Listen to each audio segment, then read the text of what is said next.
이번에는 나라 밖 소식입니다.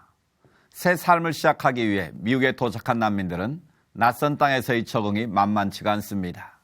2중 3중고를 겪고 있는 난민들을 돕기 위해 나서는 기독단체들이 있는데요. 이 소식 지금부터 자세히 전해드립니다.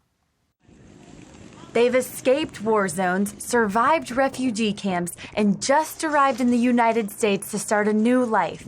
Now, Middle East refugees face a new list of challenges.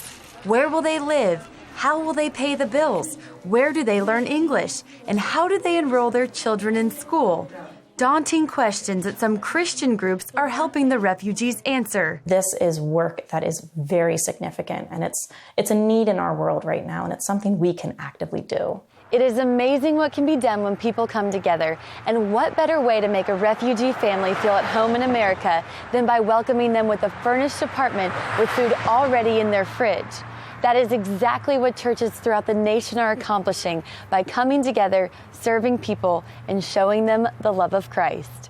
Church World Services works with churches around the country to help refugees from the moment they arrive at the airport.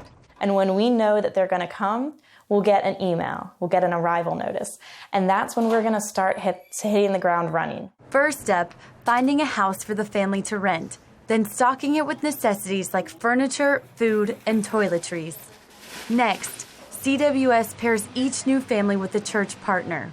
Fortunately, they currently have a list of churches waiting to sponsor families from all countries and religious backgrounds. A welcome team is usually a church group, but sometimes small groups, very intentional groups of people who come together and say, we're going to work with a family. It adds this holistic element of community. CWS's end goal is simple: teach each incoming family how to be self-sufficient in America. That process happens through 3 programs: resettlement, employment counseling, and immigration legal services. They work closely for up to 5 years with each family as they acclimate to their new society. It's just very, very, very encouraging to watch families reach milestones. Farhan, a Syrian, arrived with his family 5 months ago. Their journey here began in 2011 when the UN approached them about resettlement in the U.S. Then came 4 years of vetting overseas until they received clearance to come to America, where they found an unexpected and loving welcome. We had a misconception about the people here, but that all changed. Thanks to CWS, Farhan becomes more comfortable every day. His English is improving, he's working, and his daughter made it to the top of her high school class. Before being granted refugee status, many families wait an average of 3 years as they get health and security clearances. For many of them, that time is spent inside refugee camps or hiding in the shadows of other Middle Eastern countries already overwhelmed by the refugee exodus. While Farhan's family awaited resettlement, one of his sons turned 18 and as a legal adult was separated from his family's case. He's in Jordan alone. No one is there to support him. He's not allowed to work in Jordan. His situation is very dire.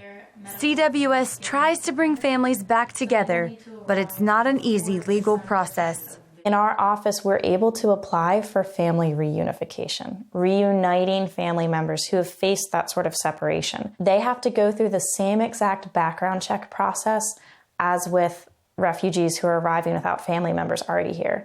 So on average, that still takes 3 years. Christine told us one lonely mom's story. We had a recently arrived woman who came to Lancaster, and we did not know that she was separated from her husband and children. This mother was just recently reunited with her 16-year-old daughter, and she had not seen her 16-year-old daughter in person for 6 years. Being able to offer a space where families can be reunited after being separated for so long is extraordinary. I have no words for it.